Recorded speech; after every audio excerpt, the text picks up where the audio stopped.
बिस्मिल्लाहिर्रहमानिर्रहीम। आज फिर एक सच्ची कहानी के साथ आपकी खिदमत में हाजिर हूँ, मगर कमज़ोर दिल वालों के लिए मेरी माजरत, वो मेरी वीडियो को स्किप कर दें। ये कहानी है बॉबी की। बॉबी बहुत ही रईस बाप का बेटा था। ब्रांड की गाड़ियाँ और ख़ूबसूरत लड़कियाँ बॉबी की कमज़ोरी थीं। बॉबी दोस्तों के साथ शिमला जैसी खूबसूरत वादी घूमने आया हुआ था। शाम का वक्त था, मौसम बड़ा ही हसीन था। बॉबी 5 स्टार होटल के रूम से निकलकर अकेला ही शिमला घूमने चल पड़ा। वो दोस्तों को बिना बताए निकला था। वो आहिस्ता से ड्राइविंग करता वहां के मंजरों को कैप्चर करता जा रहा था। वो नहीं जानता था एक घटना उसका इंतजार कर रही है। बारिश भी तेज हो चुकी थी।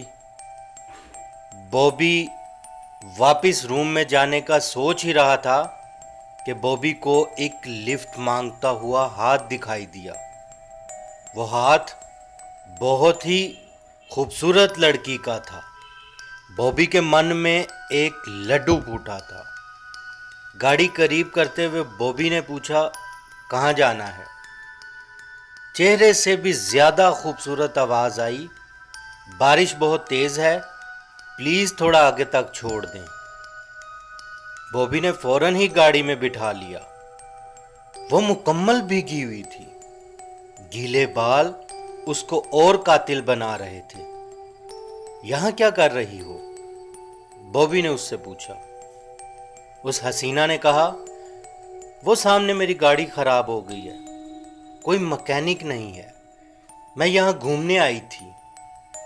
नाम क्या है तुम्हारा? बॉबी के सवाल पर उसने नज़र उठाकर बॉबी की तरफ देखते हुए कहा, लैला नाम है। अकेली आई हो? बॉबी सवाल पे सवाल पूछी जा रहा था। मैं हूं ही अकेली। बॉबी ने हंसते हुए कहा, तुम्हें डर नहीं लगता? बॉबी के इस सवाल पर वो भी मुस्कुराई। कहाँ रुकी हुई हो? लैला ने जब उसको 5 स्टार होटल का नाम लिया, उसी होटल में बॉबी रुका हुआ था।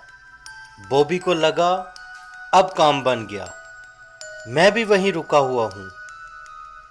बॉयफ्रेंड है तुम्हारा? बॉबी के सवाल पर लैला खामोश हो गई। बॉबी ने हंसते हुए कहा, लगता है टूटे दिल का मामला है। लैला मुकम्मल खामोश हो चुकी थी। उसने बॉबी के इस सवाल का जवाब ना दिया। होटल आ चुका था। ये मेरा नंबर है, कुछ भी ज़रूरत हो मुझे कॉल करना। बॉबी ने अपना कार्ड लैला की तरफ करते हुए कहा, मगर लैला कार्ड की तरफ देखे बिना ही नीचे उतर गई। वो बड़ी उदास सी लग रही थी। बॉबी उसे होटल के अंदर जाता देख रहा था। बॉबी ने गाड़ी बाहर ही पार्क की और वो भी अपने रूम में चला गया। दोस्तों को कुछ नहीं बताया। रात काफ़ी हो चुकी थी।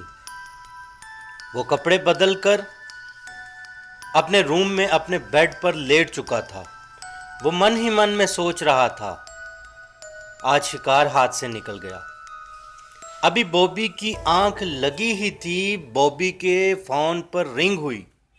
कोई अननोन नंबर था। बॉबी ने हेलो कहा तो अगली आवाज़ सुनकर उसे यकीन नहीं आया, क्योंकि लैला का फ़ोन था। वो तो खुशी से पागल हो रहा था। इतनी खूबसूरत हसीना और हसीन रात। लैला ने कहा, तुमने मुझसे बॉयफ्रेंड का पूछा था ना? वही बताना था कि मेरा बॉयफ्रेंड था, मगर उसने मुझे मार दिया, फिर मैंने भी उसे मार दिया। ये बात सुनकर बॉबी जोर से हंसा।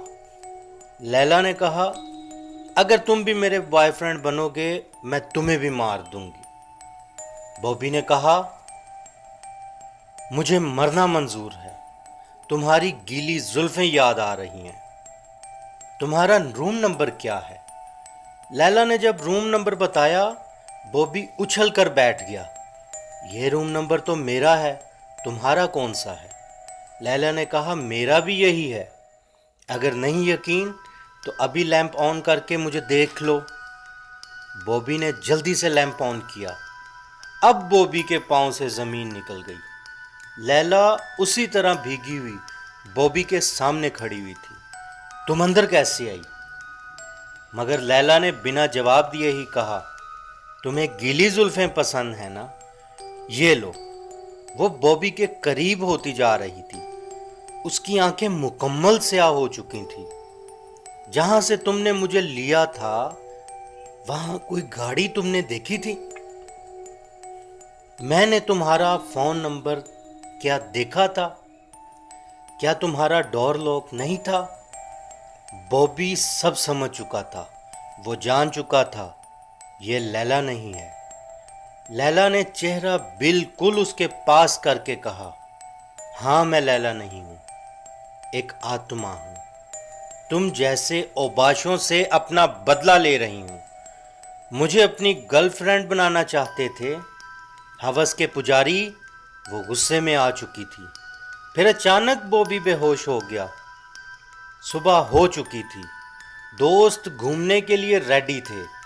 काफ़ी फ़ोन कॉल्स के बाद भी जब बॉबी ने उनका फ़ोन ना उठाया तो दोस्तों ने परेशान होकर मास्टर की से दरवाज़ा खुलवाया। सामने पड़े बॉबी की हालत देखकर सब बुरी तरह घबरा गए। फौरन उठाकर डॉक्टर के पास ले गए तो पता चला बॉबी का पूरा जिस्म पैरालाइज हो चुका है। अब ये कभी चल फिर नहीं सकेगा। लैला कौन थी? कहां से आई थी? बॉबी के साथ ऐसा क्यों हुआ? आप कमेंट करके ज़रूर बताइएगा। ज़िंदगी हादसों के साथ जुड़ी हुई है। अपना बहुत ख्याल रखिएगा। लाइक, सब्सक्राइब और शेयर करना मत भूलिएगा। मिलते हैं ऐसे सच्चे वाक़ये के साथ अगली कहानी में। तब तक के लिए मुझे इजाज़त दीजिए। अल्लाह हाफिज़।